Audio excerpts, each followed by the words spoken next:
আচ্ছা, আমি অনেকগুলো ব্যর্থতার লিস্ট নিয়ে আমি আপনাদের সামনে এসে দাঁড়িয়েছি। অনেকগুলো ব্যর্থতা, ফেইলিওর জুলাইয়ের পরে।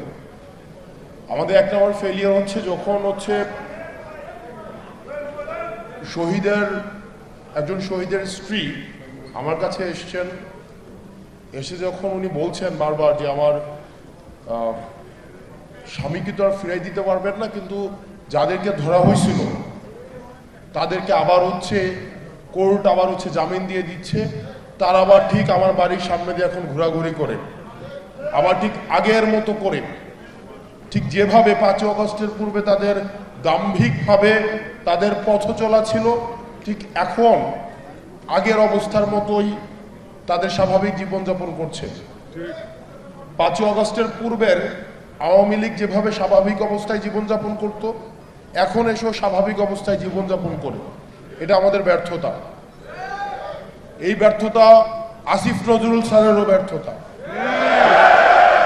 আমরা ওনার কাছে জানতে চাই, জানুয়ারি মাসে কথা ছিল ট্রাইব্যুনাল 2 গঠন করার, এটা মে মাস, আজকে মে মাসের 16 তারিখ।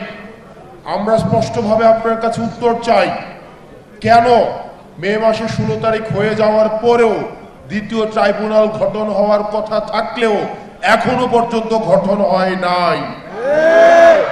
আমরা আপনার কাছে জানতে চাই, কারা এই হত্যাকাণ্ডের সাথে জড়িত যে আসামিরা রয়েছে, তারা যখন কোর্টে যায় কোন কোন বিচারক তাদেরকে জামিন দিয়ে দেয়, কারা তারা, এবং এসবের পিছনে কাদের ইন্ধন রয়েছে, সেগুলোকে আপনি আমাদের সামনে প্রকাশ করুন। আপনি বারবার বলেন যে আপনাকে ভিলেন বানানো হচ্ছে, আপনি বারবার বলেন যে আপনাকে মিসআন্ডারস্টুড করা হচ্ছে।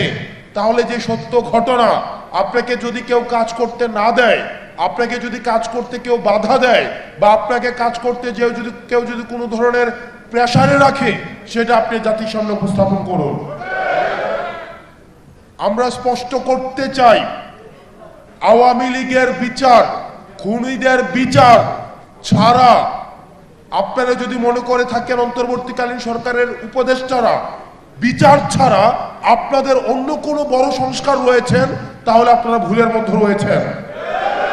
খুনিদের বিচার হচ্ছে এই অন্তর্বর্তীকালীন সরকারের উপদেষ্টাদের প্রধান এবং প্রথম সংস্কার।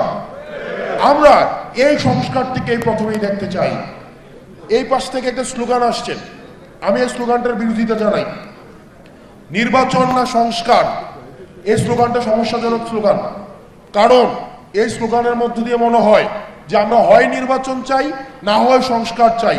বিষয়টা এমন না, আমরা দুইটাই চাই। তবে তবে তবে আমরা চাই বিচার হবে, সংস্কার হবে।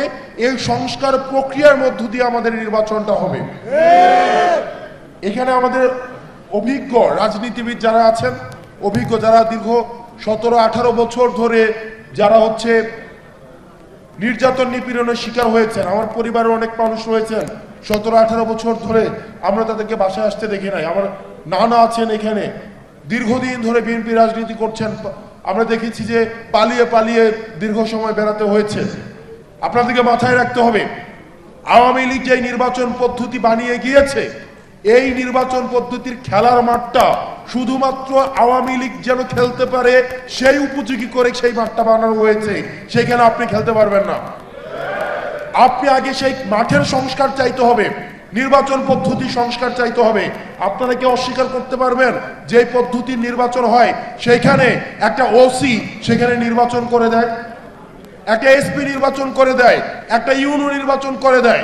তাহলে একই পদ্ধতির যদি আপনার নির্বাচন ব্যবস্থা থাকে, তাহলে এই নির্বাচন এই 5 আগস্টের পরে প্রপার ডেমোক্রেটিক ট্রান্সফরমেশন এই নির্বাচন কমিশনের মধ্য দিয়ে সম্ভব নয়। সেই কারণে আমরা আপনাদেরও সহায়তা চাই, যাতে করে আমাদের একটা যেন প্রপার গ্রহণযোগ্য ফ্রি ফেয়ার অ্যান্ড পার্টিসিপেটের একটা নির্বাচন হয়। সেটার জন্য নির্বাচন কমিশনের সংস্কার নিয়েও আপনারা কথা বলেন। দুঃখজনক বিষয়, আপনারা জানবেন নির্বাচন কমিশন থেকে বলা হয়েছে, আমরা আমাদের থেকে এটা প্রস্তাবনা দিয়েছিলাম, যারা ফেরারি আসামি আছে, যারা গণহত্যার আসামি আছে, তারা যদি নির্বাচনে অংশগ্রহণ করতে চায় তাহলে তারা সশরীরে এসে তারা হচ্ছে পেপার সাবমিট করতে হবে। আপনারা জানেন নির্বাচন কমিশন সেটার বিরোধিতা জানিয়েছে। আমরা নির্বাচন কমিশনের কাছে জানতে চাই যে আপনারা কাদের পারপাস সার্ভ করছেন। দূষণরা যদি নির্বাচনে অংশগ্রহণ করতে চায় তারা সশরীরে এসে তাহলে নির্বাচন কমিশনে তাদের পেপার সাবমিট করতে হবে। এটাতে সমস্যা কোথায়? এটাতে সমস্যা কোথায়? আমরা চাই এই কাঠামো পরিবর্তনের মধ্য দিয়ে আমরা চাই আসিফ নজরুল স্যার থেকে শুরু করে স্যার আমরা আপনার উপরে ভরসা রেখেছি, আপনি দীর্ঘ সময় ভোকাল ছিলেন, শিক্ষার্থীদের পাশে ছিলেন। আমরা বিশ্বাস করতে চাই আপনি শিক্ষার্থীদের আস্থা আশা আকাঙ্ক্ষার আপনি হচ্ছেন যথাযথ মর্যাদা দিবেন। দ্বিতীয়ত, আপনারা ভুলে গেলে চলবে না, আওয়ামী লীগকে আমরা কার্যক্রম নিষিদ্ধ করতে পেরেছি, কিন্তু আওয়ামী লীগকে যারা ডোনার, আওয়ামী লীগের যে ফাইন্যান্স, আওয়ামী লীগের যে অর্থ ব্যবস্থা, সেই অর্থ ব্যবস্থা কিন্তু এখনো পর্যন্ত ইনট্যাক্ট। আমি যেহেতু কুমিল্লাতে আছি, কুমিল্লার অনেক উপজেলা রয়েছে, সেই উপজেলার আওয়ামী লীগের রাজনীতিও এখন আওয়ামী লীগের টাকায় চলে, বিএনপির রাজনীতিও এখন আওয়ামী লীগের টাকায় চলে।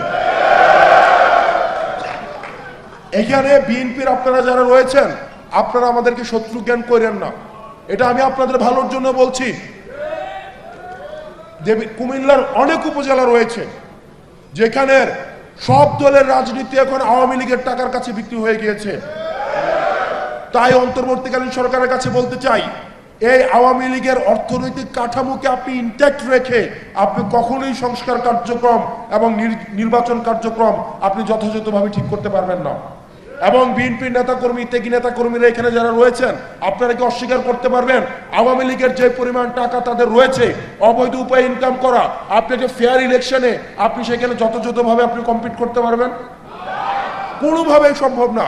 সেই জায়গায় গণতন্ত্রের জন্য, বাংলাদেশের জন্য, পরবর্তী বাংলাদেশের জন্য আমাদের নিজেদের মধ্যে পলিসি নিয়ে আর্গুমেন্ট থাকবে, ডিসকাশন থাকবে, মতবিরোধ থাকবে, কিন্তু সেইখানে কোনোভাবেই গণহত্যার দায়ে অভিযুক্ত আওয়ামী লীগকে আমরা কোনোভাবেই স্পেস দিতে পারি না।